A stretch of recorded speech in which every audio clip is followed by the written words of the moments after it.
குருவின் இதய சீடன் ஒரு பயணம் தொடர்கிறது. மனதும் மற்ற விஷயங்களும். மனதை பற்றி உரையாடலாம் என்று ஆரம்பித்த பாபாஜி, உன்னை கட்டுப்படுத்தி நிபந்தனைகளுக்கு உட்படுத்தும் இதே மனதுதான் அண்ட சராசரத்தின் மூலத்தில் இருந்து அபரிமிதமான ஆற்றலை பொழிய வைக்கும் வழியை காட்டுகிறது என்றார். கதைகள் கருத்தை விவரிக்கவும் சிறு பிள்ளைகள் கூட புரிந்து கொள்ள உதவுவதால் ஒரு கதையில் இருந்து தொடங்கலாம் என்றார் அவர். ஒரு நாள் கந்தல் ஆடை அணிந்த உடல் தளர்ந்த ஓர் வயோதிகர் போக்குவரத்து நிறைந்த தெருவின் ஓரத்தில் கிட்டத்தட்ட தன்னை இழுத்து கொண்டு போவது போல் நடந்து சென்று கொண்டிருந்தார். அவர் மிகவும் மெலிந்து பலவீனமாக இருந்ததால் அவர் எடுத்து வைத்த ஒவ்வொரு அடியும் அவருக்கு வேதனை அளிக்கும் செயலாக இருந்தது. திடீரென்று முழு வேகத்தில் வந்து கொண்டிருந்த ஒரு சிற்றுந்து ஹாரன் ஒலி அலறிக்கொண்டே கீச்சிட்டு அவர் பின் நின்றது. ஒரு நொடிக்கு முன் கீழே விழுந்து விடுவாரோ என்பது போல் இருந்த அந்த வயோதிகர் நடைபாதையில் வேகமாக குதித்து ஏறி அந்த சிற்றுந்தியிடம் இருந்து பாதுகாப்பான தூரத்தில் நின்று கொண்டார். அவரால் எப்படி அது முடிந்தது? ஒரு கணத்திற்கு முன் அவருக்கு வரப்போகிற ஆபத்தை பற்றிய அறிகுறியும் தன்னை காப்பாற்றிக் கொள்ள வேண்டும் என்ற எண்ணமும் இருந்திருக்க முடியாது. பிறகு அவரை காப்பாற்றியது எது? குறை நொடியில் ஏற்பட்ட அனிச்சையான செயல். குதித்து உன் உயிரை காத்துக்கொள் என்ற தகவல் அவர் மூளையில் சட்டென்று தோன்றியது. அது உடனடியாக அவரது கால்களுக்கு அனுப்பப்படுகின்றது. இயக்கு சுரப்பி உடனடியாக சுரந்து அவரது தசைகள் வேலை செய்கின்றன. இதில் கவனிக்க வேண்டிய குறிப்பு என்னவென்றால், புலனனுபவங்களால் நிபந்தனைகளுக்கு உட்பட்ட மனதும் இது இப்படிதான் இருக்க வேண்டும் என்று முடிவெடுக்கின்ற எண்ண இயக்கமும் இந்த செயலுக்கு குறுக்கே வரவில்லை. அவரது செயலுக்கு முன் எண்ணத்தின் குறுக்கீடு வந்திருந்தால் அவரால் இந்த செயலை இவ்வளவு விரைந்து செய்திருக்க முடியாது. என்னை போன்று நடக்கவே திராணியில்லாத பலவீனமான ஓர் வயோதிகன் எவ்வாறு குதித்து ஏற முடியும் என்ற எண்ணத்தில் இருக்கும் பொழுதே வண்டி அவர் மேல் ஏறி அவரை நசுக்கி இருக்கும். இது போன்ற அவசர தருணத்தில் குதி என்ற தகவல் எண்ணங்களின் போக்கிலோ தூண்டுதலினாலோ இல்லாமல் நேரடியாக வருகிறது. அவர் அறியாமலேயே அண்டத்தின் மூலத்தில் இருந்து ஆற்றலை நேரடியாக பெறுகின்றார்.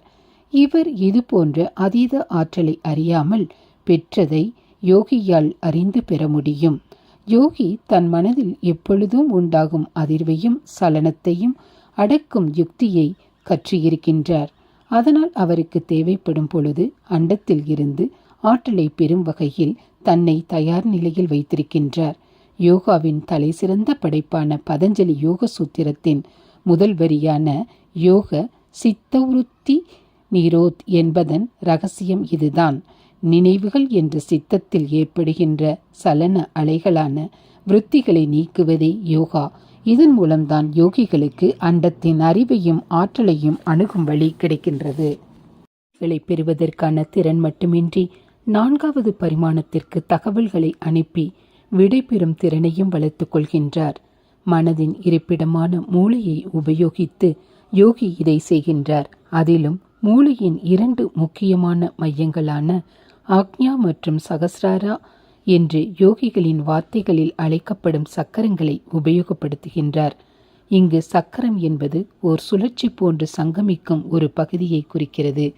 எப்பொழுதும் சுழன்று கொண்டு பல வண்ணங்களாக தெரியும் அண்ட ஆற்றலை ஞான திருஷ்டி கொண்டவர்கள் பார்க்கும் இடம்தான் இந்த சக்கரங்கள். இந்த மையங்களின் மூலமாகத்தான் அண்டத்தின் ஆற்றல் மனித உடலில் நுழைகிறது. மனித உடலின் முதுகு தண்டுவடத்தில் சூஷ்ம நாடி என்ற மத்திய வழி உள்ளது. அதில் பற்பல நரம்பு பின்னல்கள் உள்ளன. யோக உடற்கூறியல் ஒவ்வொரு சக்கரத்திற்கும் அதற்கு உண்டான நரம்பு பின்னல்களை சுட்டிக்காட்டுகிறது. இதற்கு விதிவிலக்காக மூளையில் உள்ள நாளமில்லா சுரப்பிகளை மற்றும் கூம்பு சுரப்பி ஆகியவற்றுடன் நெருக்கமாக இணைக்கப்பட்ட சக்கரங்கள் மட்டுமே முதுகு தண்டுவட நரம்பு பின்னல்களுடன் இணைக்கப்படவில்லை. கீழ் இருந்து தொடங்கினால் மூலாதாரம், முதுகு தண்டுவட அடிமுனையில், அதற்கு சற்று மேல் சுவாதிஸ்தானம், மணிப்பூரம் தொப்புள் நிலையில், அநாகதம் இதயத்தின் நிலையில், விஷுத்தா கழுத்து பகுதியில், பின்பு ஆக்ஞா மற்றும் சகஸ்ராரா முற்கூறிய நிலையில் இருக்கின்றன. நான் இப்பொழுது லய யோகா அல்லது குண்டலினி யோகாவின் இரகசியத்தை கூறுகின்றேன். ஒவ்வொரு மனிதனுக்குள்ளும் அண்ட சக்தியான குண்டலினி சக்தி 3.5 சுற்றுகளாக மூலாதார சக்கரம் என்ற முதுகு தண்டுபட அடிமுனையில் இருக்கும். இந்த சக்தியின் குறியீடு பாம்பு. இதனை தூண்டும் யுக்தியை கற்று தேர்ந்த யோகியை தவிர்த்து அனைவரிடமும் இந்த சக்தி செயலற்ற நிலையில், ஆனால் அதே சமயம் அமுக்கப்பட்ட சுருள் வளையம் போல ஆற்றல் அடங்கியிருக்கும். யோகி ஓர் யுக்தியை பயன்படுத்தி தனது இடையறாத முயற்சியினால் குண்டலினியை தூண்டி ஒன்றின் பின் ஒன்றாக ஒவ்வொரு சக்கரமாக துளைத்து கடைசியில் தலை உச்சியில் சகஸ்ரார சக்கரத்தை அடைகின்றார். இந்த பயிற்சியை ஒரு குருவிடம்தான் கற்றுக்கொள்ள வேண்டுமே தவிர வேறு முறைகளில் கற்கக்கூடாது. குண்டலினி ஒவ்வொரு சக்கரமாக துளைக்க அதன் நாளங்களை அடைத்திருந்த மாசு வெளியேற்றப்படுகிறது. குண்டலினி சக்தி மேலே ஏற ஏற யோகி ஆற்றலின் புதிய பரிமாணங்களை அடைகின்றார். அவருக்கும் அண்ட ஆற்றலுக்கும் உண்டான தொடர்பு மேலும் நெருங்குகிறது. அவருக்கு கிடைக்கும் ஆற்றல்கள் யோக மொழியில் சித்திகள் என்று அழைக்கப்படுகின்றன. எவருக்கு குண்டலினி சகஸ்ரார சக்கரத்தை திறந்ததோ அவரே பூரணமான சித்தர். இதனால் அவருக்கு அண்ட சக்தியின் மூலத்தை பயன்படுத்தி கொள்ள தேவையான திறனை அடைகிறார். நான் இப்பொழுது ஆக்ஞா மற்றும் சகஸ்ரார சக்கரத்தை பற்றி மேலும் கூறுகின்றேன். இவை தான் அறிவில் நேரடியாக தாக்கத்தை ஏற்படுத்தும் மிக முக்கியமான சக்கரங்கள். ஆக்ஞா சக்கரம் நெற்றியில் புருவங்கள் சந்திக்கும் இடத்திற்கு சற்று பின்புறம் உள்ளது. அது திரிகுதா அல்லது பிரமத்யா என்று அழைக்கப்படுகிறது. மாற்றத்திற்கும் மறு உருவாக்கத்திற்கும் குறியீடான சிவனின் 3வது கண்தான் இந்த சக்கரத்தின் குறியீடு. இந்த சக்கரம் செயல்படும் போதுதான் ஞானிக்கு ஞான திருஷ்டி கிடைக்கும். அவர் புலனறிவால் உணரப்படும் இந்த உலகத்துக்கு அப்பால் உள்ள பரிமாணங்களின் நுண்ணிய ஆற்றல்களை உணர இந்த சக்கரத்தை கருவியாக பயன்படுத்தும் ஆற்றலை பெறுகிறார். நுண்ணோக்கியை பயன்படுத்தி காணப்படும் ஒரு துளி நடனமாடும் துகள்களை கொண்ட எந்நேரமும் இயங்கிக் கொண்டே இருக்கும் அதன் சிக்கலான அமைப்பை எவ்வாறு வெளிக்காட்டுமோ அதே போல தன் ஆக்ஞா சக்கரத்தின் சிறப்பான உணரும் திறனை பயன்படுத்தும் யோகிக்கு இந்த பிரபஞ்சம் அதன் மர்மங்களை வெளிப்படுத்தும். இதனால் சாதாரண மனிதர்களால் அணுக முடியாத அறிவை இவரால் அணுக முடிகிறது. ஆக்ஞா சக்கரம் என்பது ஒரு பரப்பு நிலையம் போன்றது. யோகியால் அதை பயன்படுத்தி தகவல்களை என்ன அலைகளாக மாற்ற மனிதர்களுக்கும் முன்னேறிய பிறவிகளுக்கும் அனுப்ப முடியும். சகஸ்ரார சக்கரம்தான் உச்சகட்ட மையம். குண்டலினி இந்த மையத்தை அடைந்து அதை தூண்டும்போது யோகிக்கு இந்த பிரபஞ்சத்தின் சாராம்சத்துடன் நேரடியான தொடர்பு கிடைக்கிறது. இதுதான் சமாதி என்று அழைக்கப்படுகிறது. சமாதி நிலை அடைந்த சில யோகிகளை எழுத படிக்க கூட தெரியாதவர்கள் என்று நாம் கருதலாம். ஆனால் அவர்களிடம் அளவு கடந்த ஞானம் இருப்பதை நம்மால் பார்க்க முடிகிறது.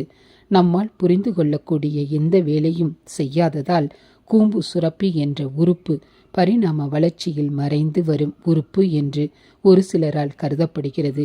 ஆனால் ஆக்ஞா மற்றும் சகஸ்ரார சக்கரங்கள் தூண்டுவதில் இந்த சுரப்பியின் பங்களிப்பு மிக பெரியது.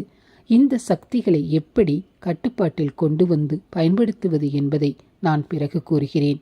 இதில் நினைவில் கொள்ள வேண்டிய முக்கியமான கருத்து என்னவென்றால், குண்டலினி யோக பயிற்சி என்பது பால் உணர்வு சக்தியை முறையாக பயன்படுத்தும் பயிற்சியே அன்றி அதனை அடக்குவதோ ஒடுக்குவதோ வலுக்கட்டாயப்படுத்துவதோ அல்ல. வாசகர்களுக்கு ஒரு குறிப்பு: நடைமுறை யுக்திகளை புத்தகம் மூலமாகவோ அல்லது ஆசிரியரின் நேரடி உதவி இல்லாமலோ சொல்லிக் கொடுக்க முடியாது. கைதேர்ந்த ஒருவரிடம் மட்டுமே கற்றுக்கொள்ள வேண்டும். இந்த யுக்திகளை புத்தகம் மூலமாகவோ அல்லது நேரடி அல்லாத முறையிலோ பயிற்சி செய்பவர்களுக்கு சொல்லிக் கொடுப்பதின் ஆபத்துகளை பற்றி பாபாஜி எனக்கு எச்சரித்திருக்கின்றார். மனதில் வைத்துக்கொள், யோகி மின்சாரத்தை விடவும் அணுசக்தியை விடவும் பல மடங்கு ஆற்றல் மிக்க சக்தியுடன் விளையாடி கொண்டிருக்கின்றார். ஒரு சிறு தவறு கூட மாணவனின் உடலுக்கோ மனதுக்கோ பெரும் பாதிப்பை கொடுத்துவிடும். நீங்கள் கற்றுக் கொடுத்த குண்டலினி யோகத்தின் நடைமுறை பயிற்சியில் காட்சிப்படுத்துதல் அதிகமாக தேவைப்படுகிறது. ஒருவர் பலவற்றை கற்பனை செய்ய வேண்டி உள்ளது. என் கற்பனையை வளர்த்துக் கொள்வதால் நான் உண்மைத்தன்மையில் இருந்து விலகி தொடர்ந்து கற்பனை உலகில் சஞ்சரித்து விடுவேனோ என்ற எண்ணம் எனக்கு கவலை அளிக்கிறது. கற்பனை என்பது மனிதன் வளர்ச்சியா அல்லது தேய்மானமா எனக்கு தெளிவாக்குங்கள். பாபாஜி, எண்ணம்தான் அனைத்து செயலுக்கும் மூலம். அதேபோலதான் கற்பனையோ அல்லது காட்சிப்படுத்துதலோ சாதனைக்கான திறவுகோல். கற்பனை என்பது மனநோய்க்கான அறிகுறி அல்ல. அதற்கு நேர்மாறாக அது ஆரோக்கியமான வளமான மனதிற்கான அறிகுறி. அதை கட்டுப்படுத்தாமல் தரிகெட்டு ஓடவிட்டால் தீங்கு விளைவிக்கும். உண்மையில் கட்டுப்பாடுள்ள குறிக்கோளுடன் செய்யப்படுகின்ற கற்பனை மேதைக்கான அறிகுறி. மாபெரும் விஞ்ஞானிகளுக்கும் கலைஞர்களுக்கும் மற்ற அனைத்து துறைகளிலும் வெற்றி பெறும் மனிதர்களுக்கும் செழிப்பான கற்பனை இருக்கும். புதுமையான எந்த முயற்சிக்கும் கற்பனைதான் தொடக்கம். உதாரணத்திற்கு ஓர் கலைஞரை எடுத்துக்கொண்டால் அவர் வரைவதற்கு முன் தன் மனதிற்குள் விரிவாக காட்சிப்படுத்துகிறார். வெற்றியடைந்த செல்வந்தரை கேட்டு பாருங்கள். அவர் ஏழையாக இருக்கும் பொழுது அவருக்கு செல்வம் வந்தவுடன் அவர் வாழ நினைக்கும் வீடு, ஓட்ட நினைக்கும் ஊர்தி, அவர் உடுத்த நினைக்கும் உடை, கையாள நினைக்கும் பணம் ஆகியவற்றை பற்றி எவ்வளவு விரிவாக கற்பனை செய்திருந்தார் என்று அவர் கூறுவார். இந்த காட்சிகளை அவர் மனதில் நிலையாக நிறுத்தி இந்த யோசனையில் கடும் முயற்சி செய்து அவருடைய கனவை உண்மையாக்குகின்றார். புலன்களில் அறியப்படும் உலகத்திற்கும் இது பொருந்தும். நுட்ப உலகில் பலன் உடனடியாக கிடைக்கிறது. ஒருவர் வெகுகாலம் காத்திருக்க வேண்டியதில்லை. நம் கண்ணுக்கு தெரியாமல் நம்மை சுற்றி இருக்கும் நுட்ப பொருளில் கடந்து செல்லும் ஒவ்வொரு எண்ணமும் தன் பதிவை விட்டு செல்கிறது.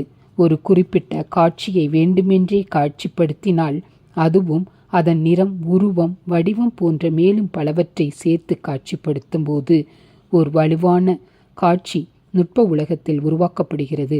பெரும் யோகிகள் ஆக்கப்பூர்வமான எண்ண வடிவங்களை உருவாக்கி அவற்றை தேவைப்படும் மனிதர்களை நோக்கி அனுப்புகிறார்கள். உச்சகட்ட நிலையை தொட்ட யோகியால் மட்டுமே ஒரு எண்ணத்தை நினைத்தவுடன் உண்மையான பொருளாக உருவாக்க முடியும். அவர் போன்றோர் மிக அரிதானவர்கள். கைகளால் வித்தை செய்யும் மந்திரவாதிகளுடன் அவர்களை குழப்பிக் கொள்ளக்கூடாது. ஆனாலும் அதுபோன்ற அரிய தெய்வீக மனிதர்கள் குறிப்பிட்ட சூழ்நிலையை தவிர தங்கள் ஆற்றலை வெளிக்காட்டிக் கொள்வதில்லை என்பதை விதியாகவே கடைபிடிக்கிறார்கள். அதனால் கற்பனை வளத்தை நன்கு வளர்த்துக்கொள். உதாரணத்திற்கு, ஒரு நன்கு மலர்ந்த ரோஜா மலர் அல்லது மின் நீல நிறத்திலோ அல்லது பொன் நிறத்திலோ தேவநாகரி எழுத்தில் ஓம் என்ற சொல் போன்ற நல்ல அழகான பொருட்களை தினமும் காலையில் கண் விழித்தவுடன் மனக்கண்ணில் காட்சிப்படுத்தி மகிழ்ச்சியையும் நல் எண்ணத்தையும் மனதால் முழு உலகுக்கும் பரப்பு. ஆசைகளை விரிவாக மனதில் காட்சிப்படுத்து. அவை கட்டாயம் நிறைவேறும். ஆனால் அடுத்தவருக்கு தீங்கை காட்சிப்படுத்தாதே. அது உன் ஆன்மீக முன்னேற்றத்தை தடுத்து ஆன்மீக வளர்ச்சிக்கான ஏணிப்படியிலிருந்து உன்னை கீழே இழுத்துவிடும். நீ மகிழ்ச்சியாக இருக்க வேண்டுமா அல்லது சோகமாக இருக்க வேண்டுமா என்பதை நீதான் தேர்வு செய்ய வேண்டும். கற்பனை பற்றி என் சந்தேகங்கள் தீர்ந்தன. ஆழ்ந்த தியானத்தில் தியானிப்பவனும் தியானம் செய்யப்படும் பொருளும் ஐக்கியமாகி விடுகின்றனர் என்ற யோக வாசகம் எனக்கு புதிராக உள்ளது. நான் ஓர் மரத்தை கற்பனை செய்தால் நான் எப்படி மரத்துடன் ஐக்கியமாகி முடியும்? பாபாஜி, பலரைப் போல நீயும் இந்த வாசகத்தை தவறாக புரிந்து கொண்டுள்ளாய். தியானத்தில் 3 நிலைகள் உள்ளன. முதல் நிலை தாரணா, முழு கவனத்தையும் ஒரு பொருள் மீது வைப்பது. முழு கவனமும் தொடர்ந்து தடையின்றி வெகுநேரம் இருக்கும். அவர் தியானம் என்ற நிலையை அடைகிறார். தியானத்தின் உச்ச நிலைதான் சமாதி நிலை. இந்த நிலையில் தியானம் செய்பவர் தன்னை மறந்துவிட அவர் மனதில் இருக்கும் ஒரே சிந்தனை அவர் தியானம் செய்யும் பொருள் மட்டுமே. அந்த கணத்தில் அந்த பொருளை தவிர வேறு ஒன்றும் இல்லை.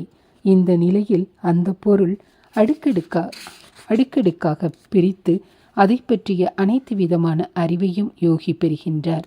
பிரித்தறிதல் என்ற பாதையை தொடர்பவர்களான ஞான யோகிகள் இதை சற்று வேறு விதமாக புரிந்து கொள்கிறார்கள். அவர்களை பொறுத்தவரை அனுபவமும் அனுபவிக்கும் பொருளும் ஒன்று. மேலும் தெளிவாக்க உன்னை சில கேள்விகள் கேட்கின்றேன். நீ ஒன்றின் மீது ஓம் என்று வைத்துக்கொள்வோமே, தியானம் செய்தால் என்ன நடக்கும்? நான் என் கண்களை மூடி ஒரு பொன்னிற ஓம் என்னும் இதயத்தில் ஒளிர்வதைப் போல கற்பனை செய்து கொள்வேன். பாபாஜி, யார் ஓம் என்பதை கற்பனை செய்கிறார்கள்? நான், என் மனது.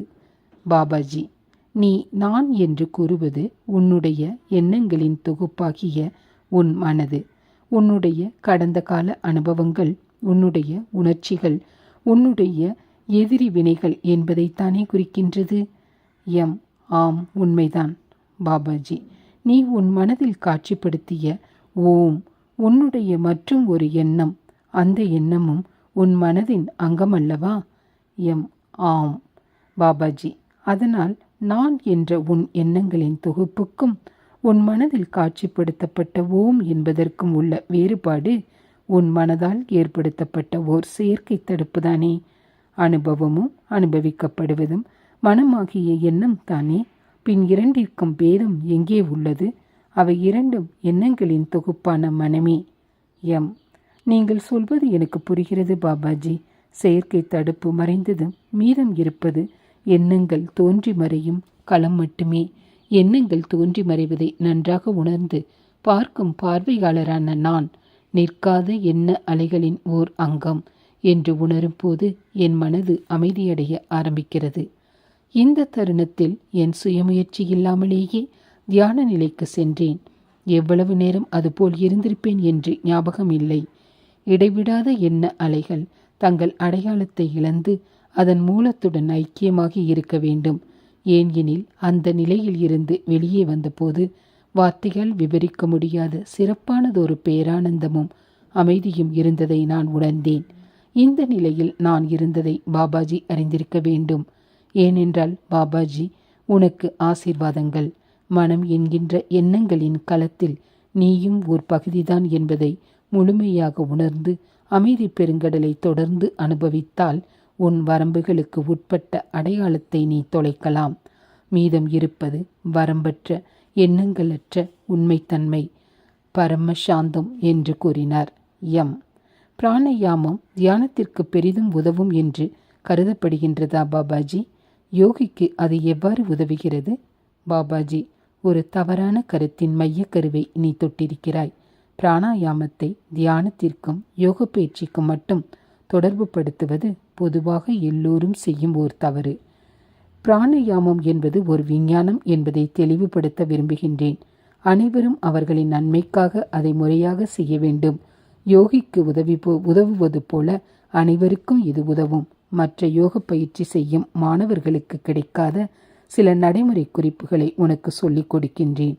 அதற்கு முன் பிராணாயாமத்தின் இரகசியங்கள் பொருள் வளத்திற்கும் பயன்படும் என்பதை சொல்கின்றேன். பொருளாதார நன்மைக்கு உதவும் ஒரு பயிற்சி எவ்வாறு ஆன்மீக வளர்ச்சிக்கு உதவும் என்று நீ வியந்தால், வேத போதனை என்பது எல்லோரும் நினைப்பது போல ஆன்மீக இரட்சிப்பு, விடுதலை அல்லது மோட்சத்தை பற்றியது மட்டும் அல்ல என்பதை நீ அறிந்து கொள்ள வேண்டும். சரியான வழியை பின்பற்றுவது தர்மம், செல்வத்தை சேர்ப்பது அர்த்தம், ஆசை மற்றும் இன்பம் காமம் இவற்றை பற்றியும் கூறுகின்றன. ஒருவர் இல்லறவாசியோ அல்லது சந்நியாசியோ அவருக்கு நன்னடத்தை என்பது எதற்காக மற்றும் எவ்வாறு இருக்க வேண்டும் என்பதையும் அவை கூறுகின்றன. வாழ்க்கைக்கு தேவையான வணிகம் மற்றும் வர்த்தகம் அல்லது பொருளாதார நன்மைக்கு தேவைப்படுகின்ற மற்ற மார்க்கங்கள் ஆசைகளை முறையான வழியில் தீர்ப்பது போன்றவற்றையும் வேதங்கள் விளக்குகின்றன. அதனால்தான் வேத பாரம்பரியத்தில் ஒரு மனிதன் வாழ்க்கை முறை ஆசிரமங்கள் என்று 4 பகுதிகளாக பிரிக்கப்பட்டுள்ளது. முதல் பகுதி பிரம்மச்சரிய ஆசிரமம். இதில் வாழ்க்கையில் அடுத்த நிலைக்கு கிரகஸ்தாசிரமம் செல்ல தேவையான அனைத்தையும் ஒரு ஆசிரியரிடம் இருந்தோ பல ஆசிரியர்களிடம் இருந்தோ மாணவர்கள் கற்றுக்கொள்கின்றான். அடுத்தது கிரகஸ்தாசிரமம். இதில் இல்வாழ்க்கையில் முழுவதுமாக ஈடுபடுகின்றான். திருமணம், குழந்தைகள், பொருள் ஈட்டுதல் போன்றவை. இல்வாழ்க்கையின் கடமைகள் அனைத்தும் முடிந்து அவர்களின் குழந்தைகள் வளர்ந்து தங்களை அவர்களாகவே கவனித்துக் கொள்ள தொடங்கியவுடன் ஒரு ஆணும் அவனது மனைவியும் சேர்ந்து காடு போன்ற ஒரு தனிமையான இடத்தை நாடி வாழ்வின் மேலான பகுதியான ஆன்மீக வாழ்க்கை பற்றி சிந்தனை செய்வது வானப்பிரஸ்தாசிரமம் என்று அழைக்கப்படுகிறது. இறுதி நிலை சந்நியாச ஆசிரமம். இதில் உலகத்தையும் அதன் நுட்பங்களையும் சிந்தனை செய்த ஒரு மனிதர் இந்த உலகத்தின் பூரணமற்ற தன்மையை அறிவுபூர்வமான நிலைக்கும் மேலாக புரிந்து கொண்டு இந்த உலகத்தை துறந்து இறுதி உண்மையை நோக்கி செல்லும் வாழ்க்கையை மட்டும் வாழ்வதற்காக யாசித்து தன் உடலை பேணுகின்றார். நினைவில் வைத்துக்கொள், சந்நியாசம் என்பது தன்னிச்சையாக தேர்ந்தெடுப்பது. ஒருவர் இந்த ஆசிரமத்தை தேர்ந்தெடுத்தே ஆக வேண்டும் என்ற விதியோ கட்டாயமோ கிடையாது. உண்மையில் பல மகான்கள் அவர்களது உலக வாழ்க்கையில் இறுதி வரை இல்வாழ்க்கையில் இருந்துள்ளார்கள். ஒரு மனிதர் அவருடைய மாபெரும் பற்று அறுத்த மற்றும் விருப்பு வெறுப்பு அற்ற தன்மையால் சந்நியாசத்தை மேற்கொண்டால் இந்த சமுதாயத்தில் சிறப்பான ஒரு இடம் கொடுக்கப்பட்டு தெய்வீகமானவர் என்று கருதப்படுகிறார். நமது சமீபத்திய நினைவில் இது போன்ற மாபெரும் ஆத்மாக்கள் இருக்கின்றனர். பெரும்பாலானோர் இந்த அனைத்து நிலைகளையும் கடந்துதான் வர வேண்டும். விதிவிலக்காக அனைத்து வினைகளையும் கடந்த அபூர்வமான ஒரு சிலர் மட்டும் பிரம்மச்சரிய ஆசிரமத்திலிருந்து நடுவில் உள்ள 2 ஆசிரமங்களுக்கு செல்லாமல் நேரடியாக சந்நியாச ஆசிரமத்திற்கு செல்கிறார்கள். மூச்சை வலுக்கட்டாயமாக கட்டுப்படுத்துவதோ இழுத்து பிடிப்பதோ பிராணாயாமத்தின் உண்மையான விஞ்ஞானம் அல்ல. பிராணன் அல்லது உயிராற்றல் எவ்வாறு செயல்படுகிறது என்ற விதிமுறைகளின் பயன்பாடும் அது எவ்வாறு உடல், மனம் மற்றும் ஆன்மீகத்தை பாதிக்கின்றது என்பதை கற்பதும் தான் பிராணாயாம கல்வி. பிராணன் என்பது உள்ளே இழுத்து வெளியே விடும் மூச்சு காற்று மட்டும் அல்ல, அது நம் உடலை பாதுகாக்கும் காந்த அண்ட ஆற்றல். இதை மனதில் கொண்டால் பிராணனை உலக வாழ்க்கைக்கும் ஆன்மீகத்திற்கும் முறையாக பயன்படுத்துவதின் அதிமுக்கியத்துவத்தை உணரலாம். சொல்லப்போனால் பிராணாயாமம் என்பது ஆன்மீக ரட்சிப்பில் ஈடுபடுவோருக்கு மட்டும் உண்டானது அல்ல.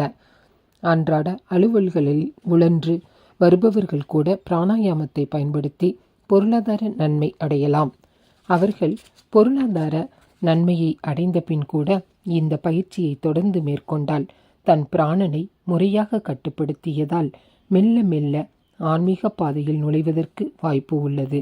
பிராணாயாமத்தின் கொள்கை மற்றும் நடைமுறை யுக்திகளை அறிந்த ஒருவரால் பிராணனை கட்டுப்படுத்த முடியும்.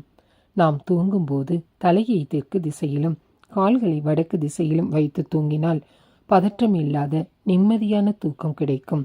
இந்த நிலையில் உடலானது பூமியின் திசையுடன் இணங்கி பூமியின் காந்த களத்துடன் பரிபூரண சமநிலையில் இருக்கிறது.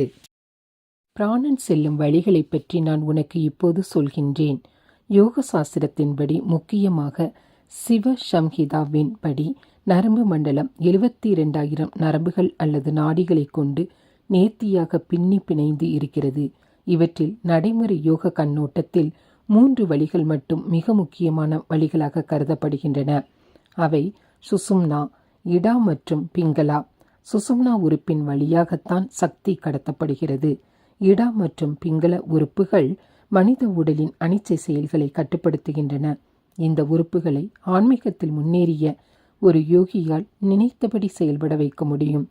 முதுகு தண்டுவடத்துடன் இணைக்கப்பட்ட சுசும்னா நாடிதான் மத்திய தடம்.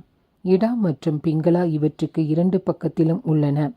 சுசும்னாவின் இடப்பக்கம் உள்ள இடா இடது நாசி துவாரத்திலும் பிங்களா வலது நாசி துவாரத்திலிருந்தும் தொடங்குகின்றன. இரண்டும் முதுகு தண்டுவட அடிமுனையில் மூலாதாரத்தில் முடிவடைகின்றன. இங்கு முக்கியமான ஒன்றை நினைவில் கொள்ள வேண்டும். எந்த மனிதனுக்கும் மூச்சு காற்று 2 துவாரங்களிலும் எல்லா நேரங்களிலும் சீராக சென்று வராது. ஒவ்வொரு 90 நிமிடங்களுக்கு ஒரு முறை மூச்சு காற்று ஒவ்வொரு துவாரத்தின் வழியாக மாறி மாறி சென்று வரும். மனிதன் மனதின் நிலைகளுக்கு தாக்கத்தை உண்டாக்கும். இந்த மாறி வரும் சுழற்சியின் முக்கியத்துவத்தை யோகிகள் புரிந்து கொண்டுள்ளார்கள். மூளையின் 2 பகுதிகளை பற்றி கேள்விப்பட்டிருப்பாய்.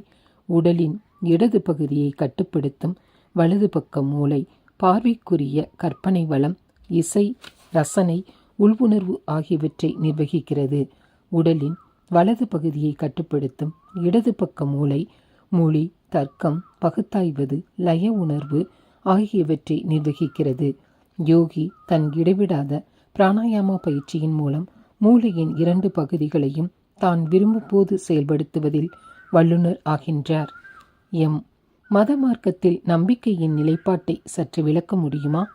பாபாஜி, நம்பிக்கை என்பது கேலி செய்யக்கூடிய விஷயம் அல்ல. விஞ்ஞானம் உட்பட அனைத்து உலகத்திற்கும் ஆதாரம் நம்பிக்கையே. பள்ளியில் இந்த பிரபஞ்சத்தை பற்றி விஞ்ஞான பாடத்தில் படிக்கிறாய். இந்த பிரபஞ்சத்தில் 9 கிரகங்கள் சூரியனை சுற்றி வருகின்றன. என்பதை போன்ற அந்த பாடத்தில் சொல்லப்படும் ஒரு விஷயத்தை அப்போது ஆராய்வதற்கு வாய்ப்பு இல்லாததால் நம்பிக்கையின் பெயரில் ஏற்றுக்கொள்கிறாய். நீ வளர்ந்த பிறகு நம்பிக்கையின் பெயரில் ஏற்றுக்கொண்ட ஒரு விஷயம் சரியா அல்லது தவறா என்று யோசித்து பார்க்க உனக்கு சந்தர்ப்பம் அமையலாம். அதுவரை உன்னுடைய நம்பிக்கையை அதை சொன்ன விஞ்ஞானியின் நேர்மையிலும் நீ படித்த புத்தகத்திலும் வைக்கிறாய். 9 கிரகங்கள் இருப்பதை நீ பார்க்கவில்லை அல்லது உன் கண்ணுக்கு தெரியவில்லை என்பதால் அவற்றின் இருப்பை மறுப்பது முட்டாள்தனம் அல்லவா? ஒரு புத்திசாலி மாணவன் எதையும் உடனடியாக ஏற்கவோ மறுக்கவோ மாட்டான். தானே நேரடியாக சோதித்து பார்க்க வழிமுறைகள் கிடைக்கும் வரை நம்பிக்கையின் பெயரில் அதை ஏற்றுக்கொள்வான். பக்தி மார்க்கத்தில் ஆன்மீகத்தை தீவிரமாக தேடுபவர்களுக்கு இதுபோன்ற நம்பிக்கைதான் தேவை. ஒரு சாதாரண மனிதனின் தேடும் திறனையும் தாண்டி அதற்கு மேலான அனுபவங்களை பெற்ற யோகிகளின் வாக்கில் உள்ள உண்மைகளை ஆராய்வதை தற்காலிகமாக நிறுத்தி கொள்ள வேண்டும். இதற்கிடையில் நம் புலன் உறுப்புகளுக்கும் வரம்புகளுக்கு உட்பட்ட எண்ணத்திற்கும் வெளியே உள்ள ஆற்றல்களை அவனுக்குள் வளர்த்து கொள்ள முயற்சி செய்ய வேண்டும். ஒரு சிந்தனையை அறிவித்த அந்த மகானின் நிலைக்கு தான் வந்த பின்புதான் சிந்தனையை ஏற்கவோ மறுக்கவோ அவனுக்கு சுதந்திரம் உண்டு. ஒரு கூற்றை ஆராயாமல் மறுப்பவர் அறிவு வளர்ச்சியை தடுக்கும் மனத்தடைகளை உருவாக்குகின்றார். யோசிக்காமல் இல்லை என்று புறம் தள்ளிய ஒரு விஷயத்தை ஒருவரால் எவ்வாறு தேட முடியும்? அதனால்தான் வேதாந்தம் ஆரோக்கியமான விவாதங்களை ஊக்குவிக்கிறது. பல உபனிஷத்துக்கள் முனிவர்கள், ஆசிரியர்கள் மற்றும் அவர்களது மாணவர்களுடன் நடந்த உரையாடல் நடையில் இருக்கின்றன. இந்த உரையாடல்கள் மிக தீவிரமானவை. குறிப்பிட்ட பிரச்சினைக்கு தீர்வை வரவழைப்பதற்கான உண்மையான கூட்டு முயற்சி. அவை வீண் எதிர்வாதங்களோ, தன் அறிவை வெளிக்காட்ட வேண்டும் என்ற முயற்சியோ அல்லது ஓய்வு நேர பொழுதுபோக்கோ அல்ல. அவை வேதாந்த கல்வியின் சாரம். நுட்பமான பாடங்களை கையாள்வதற்கு உதவியாக ஆன்மீகத்தை தேடுவோரின் புத்தியை தீட்டும். நீங்கள் மேலும் கவனிக்க வேண்டியது என்னவென்றால், ஃபெய்த் என்றால் சம்ஸ்கிருதத்தில் ஸ்ரத்தா. இது ஃபெய்த் என்ற ஆங்கிலத்தில் மொழிபெயர்க்கப்படுகிறது. ஃபெய்த் என்பது ஸ்ரத்தையின் சரியான மொழிபெயர்ப்பு கிடையாது. ஸ்ரத்தை என்பது தனது முயற்சிக்கு ஒருவர் கொடுக்கும் ஒருமுகமான கவனம். ஒருவருக்கு இலக்கு ஆன்மீகமோ அல்லது உலக வாழ்க்கை சம்பந்தமான ஒன்றோ அதை அடைய தன் திறனில் கேள்விக்கு இடமில்லாத நம்பிக்கை இருந்தால் அவரின் உறுதியை குலைத்து மனதை கெடுக்கும் எதிர்மறை எண்ணங்கள் அவரை தொந்தரவு செய்யாது. நம்பிக்கை இருக்கும் ஒருவர் நிலைகுலைக்கும் எண்ணங்களில் தடையின்றி தான் செய்ய வேண்டிய முயற்சியை இறுதி வரை செய்து இலக்கை எட்டுவார்.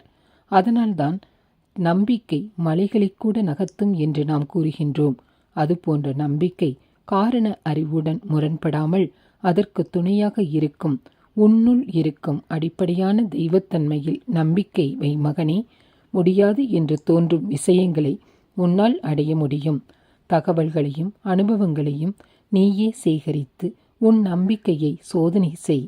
இது போன்ற சந்தேகமும் நம்பிக்கையின்மையும் மெதுவாக மறையும். ஒரு மனிதன் துரியா நிலையை அடைந்தால் தான் சந்தேகம் இல்லாமல் இருக்க முடியும்.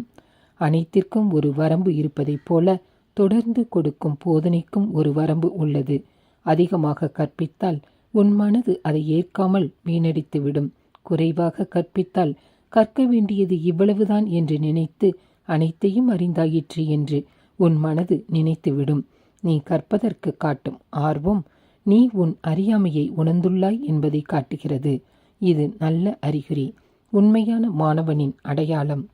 இந்த பாடத்தை முடிக்கும் முன் உண்மையாக ஆன்மீக தேடலில் ஈடுபடுவோருக்கு மிகவும் உதவி புரியும் ஒரு கதையை சொல்கிறேன். புத்தரின் அபிமான சீடரான ஆனந்தாவின் கதை. ஒருமுறை அவரால் தீர்க்க முடியாத சிக்கல் என்று அவருக்கு தோன்றிய ஒரு பிரச்சனையை அவரது குருவின் மீது பக்தி இருந்தும் அதை நினைத்து மிகவும் பதற்றத்துடனும் குழப்பத்துடனும் இருந்தார். சந்தேகங்கள் அவரை தாக்கின. அதன் விளைவாக புத்தரின் போதனைகளையே கேள்வி கேட்கும் நிலையில் இருந்தார். முரணான உணர்வுகள் அவரை திக்குமுக்காட செய்தன. அவரது வேதனையிலிருந்தும் படபடப்பிலிருந்தும் தப்பிக்க கரடு முரடான நிலத்தில் அங்கும் இங்கும் வேகமாக நடக்க ஆரம்பித்தார். அந்த நடையின் தீவிரத்தில் அவர் கால்களில் இருந்து இரத்தம் கசிய ஆரம்பித்தது. ஆனாலும் தீர்வு அவருக்கு கிடைக்கவில்லை. புத்தர் அவரை சற்று நேரமாக கவனித்துக் கொண்டிருந்தார். தன் அன்பிற்குரிய சீடன் மணக்குமுரலில் உருகிய புத்தர் அவரை அழைத்தார். அவரை கனிவுடன் பார்த்து, ஆனந்தா, உன் வீணையை எடுத்து எனக்காக ஒரு நல்ல ராகத்தை மீட்டு ஆசுவாசப்படுத்திக்கொள். உன் சிக்கலை நாம் பிறகு பார்ப்போம் என்றார். ஆனந்தா ஒரு நல்ல இசைக்கலைஞர். அவர் தன் வீணையை கொண்டு வந்து அதை மீட்ட ஆரம்பிக்கும் போது அவரது குரு அவரை இடைமறித்து அதன் நரம்புகளை தளர்த்து என்றார். இந்த வினோத கட்டளையில் ஆனந்தா குழம்பினாலும் அவர் சொன்னதை செய்தார். இப்போது வாசி என்றார் புத்தர். வீணையின் நரம்புகள் தளர்ந்து இருக்கும்போது எப்படி நான் வாசிப்பது என்று ஆனந்தா கேட்டார். சரி, அப்படியானால் அவற்றை இருக்கு என்றார். அவற்றை வாசிக்க ஏதுவாக இருக்கியவுடன் வீணையை மீட்ட தயாரான போது புத்தர் மேலும் இருக்கு என்றார். இதற்கு மேல் இருக்கினால் நரம்புகள் அருந்துவிடும் ஐயா என்றார் ஆனந்தா. அந்த மாபெரும் ஆசிரியர் புன்னகைத்து, ஆனந்தா, எனக்கு இசையை கேட்க வேண்டிய அவசியம் இல்லை. எனக்கு தேவை ஏற்படும்போது கோலங்களின் இசையை கேட்டுக்கொள்வேன். இதை செய்ய சொன்னது உனக்கு ஒரு விஷயத்தை புரிய வைக்கத்தான். நல்ல இசையை மீட்ட வீணையின் நரம்புகள் எவ்வாறு சரியாக இருக்கப்பட்டிருக்க வேண்டுமோ அவ்வாறே நன்றாக வேலை செய்வதற்கு மனது ஓரளவுதான் இழுக்கப்பட வேண்டும். அதிகமாகவோ குறைவாகவோ அல்ல. தளர்வான நரம்புகள் மந்தமான ஒளியைத்தான் எழுப்ப முடியும். அதேபோல சோம்பலான மனதில் தெளிவற்ற மந்தமான எண்ணங்கள் தான் உருவாகும். அதன் திறனையும் மீறி அதிகம் இழுக்கப்பட்ட மனது பதற்றத்துடன் இருப்பதால் தெளிவான சிந்தனையை செய்ய முடியாது. அது போன்ற மனதில் எண்ணங்கள் வெகு வேகமாக வந்து சென்று ஒன்றுக்கொன்று தொடர்பில்லாமல் இருக்கும். இது மட்டுமின்றி அது உடைந்து மனநோய்க்கு கூட கொண்டு செல்லும். தெளிவான சிந்தனைக்கும் பிரச்சனைகளுக்கும் தீர்வு காண்பதற்கும் கவனமான அதே நேரத்தில் அமைதியான மனம் வேண்டும்.